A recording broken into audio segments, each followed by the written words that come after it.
You know, you've been doing this for several years now, and the foundation has continued to grow. At this point in your life and in your career, is charity, do you see it as an obligation? Do you see it as a passion? Or is it somewhat both? It is both. You know, I know that it's an obligation for a person who has influence to use it and do right by it. And I know I represent so much, whether I want to or not. You know, in some ways you have to be the voice and give people hope. And also, you know, it's something that I look forward to doing. You know, this Kicking with Cam event has been of existence going on the 4th year now, and I really look forward to, you know, seeing, you know, people and have a good time. So it's a game that I grew up playing, and now having charitable initiatives, you know, to play this game is something that I never would have thought about. You know, one of the things that I like most about your Kicking It with Cam event, I've been involved with a lot of celebrity fundraisers over the years, most of them golf tournaments, and the one thing that a lot of them have in common is no one has access to them. Yeah. In other words, the common man can't just walk up to the golf tournament and see and be a part of it. But what's really great about this event is the accessibility and how, hey, if you can get together a team, you can get in this thing. Was that something that you intended from the start? Absolutely. And not only that, just the fans as well. You know, we have a numerous of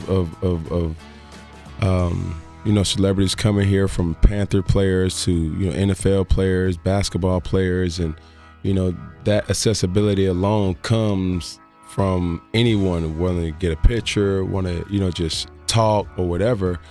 But you know, we have different clubs being created with real people, you know, and you know, that's something that everyone can look forward to. What's your favorite memory that you have of maybe not just this event, but of anything you've done with the foundation over the years? I believe during the gala, it's videos, you know, and it's just reminiscent of the things that we've done as a foundation. You know, the families, the children, the parents that we've affected over the years, and I think that's what puts a lot of things into perspective when you look at and you see what you've done up until this point, and you know the vision moving forward. So I think that's my most wowing, you know, point, you know, when you look back and be like, man, like, we've done that, we're doing this right now, and we have bigger plans to expand more. Your son will turn 3 during this next football season. How has becoming a father changed the way you thought about the Cam Newton Foundation and the activities that you do? Man, you know, one thing about it, my kids give me purpose. And you think you've loved something, and until you have a seed and you see it grow each and every day. You know, you see them pick up a different thing, from the way they talk, from the way they act, from the way they, you know, the mannerisms or whatever.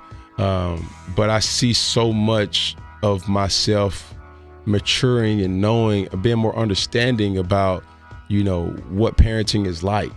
My heart is now, you know, been open to knowing what a single mom has to go through. So that's why I'm so, I feel reliant to say, boom, I want to be there for them. I have to be there for them. I have to give some type of hope or whatever for them. And if we're able to help in any way, shape, form, I know what they're going through. I'm not a single mom, I'm a single parent, but, you know, I know just with the help alone that I do have is still not enough sometimes.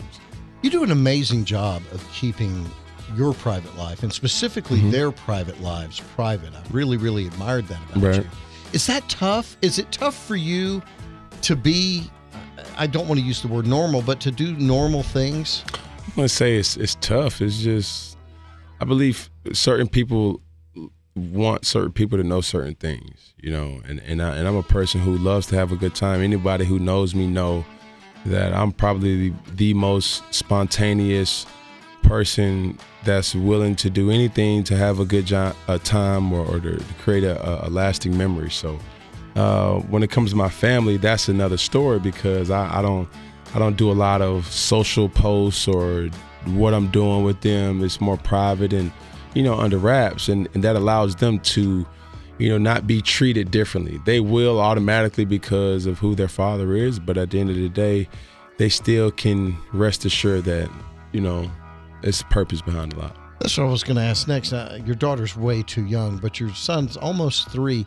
Is he aware that dad is different from most people's other dad? Does he know who you are or have some idea of your fame? Well, our oldest is 11, so she's right at that age where, we had a conversation that she would prefer me not to come to school events. So I try not to. So you're out of the show and tell business? Oh my goodness, it's something. But she's at that age now where her feelings are taking over.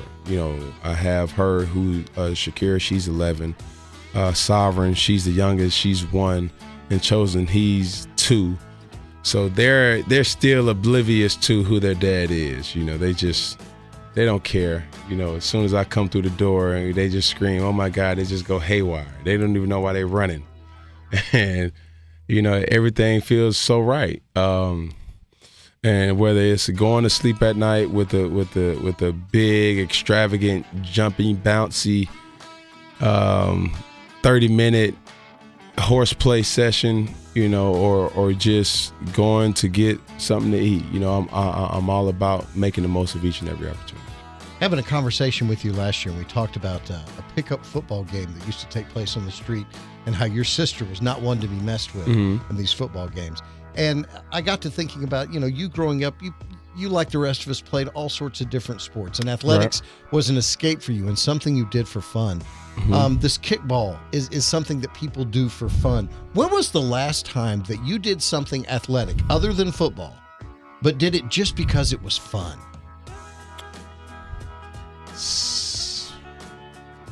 Monday, Memorial Day, volleyball.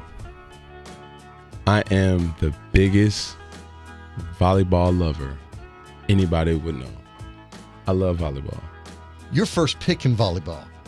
Listen, you are first pick in, being as big as you are the first pick in volleyball. But volleyball isn't just about height. No, but it helps. So. But it's rhythmic. It's timing. Is everything, and kind of foreshadowing where the ball is going to go, so to speak. So, when you have the more players you have on your team, the more harder it is to replace. You have to communicate on the fly, and I love it. It's something that I look to as not only cardiovascular, but something competitive as well. When was the last time, I'll get you out of here on this, when was the last time that you played something or tried something and said, I suck at this, I don't need to do this anymore? Golf. Really? Golf. I don't play golf.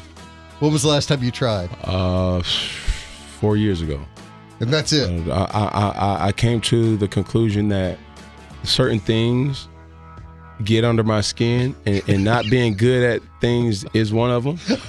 So before I partake into something, I just rather not play it and say, listen, before I get in front of people, and I'm a better man. I just like to get things going. Like, listen, I bet I could do this. I bet I could do that. I bet you can't do certain things. And me not being as good as I want to be in golf has limited my want to play golf. So it's just like, and I see so many good golfers that are athletes, and I'm like, man, I wish I could play it so bad, and I just don't have the time to put it in. But there will be a day I will be coming for the golf throne. Kicking It with Cam, Friday, June 1st. Doors open at 11. It's at Memorial Stadium. $5 at the door. Games. It's a great event. It's a great cause. It's a great foundation. And thank you so much for your time. Appreciate you for having me. Thank you so much.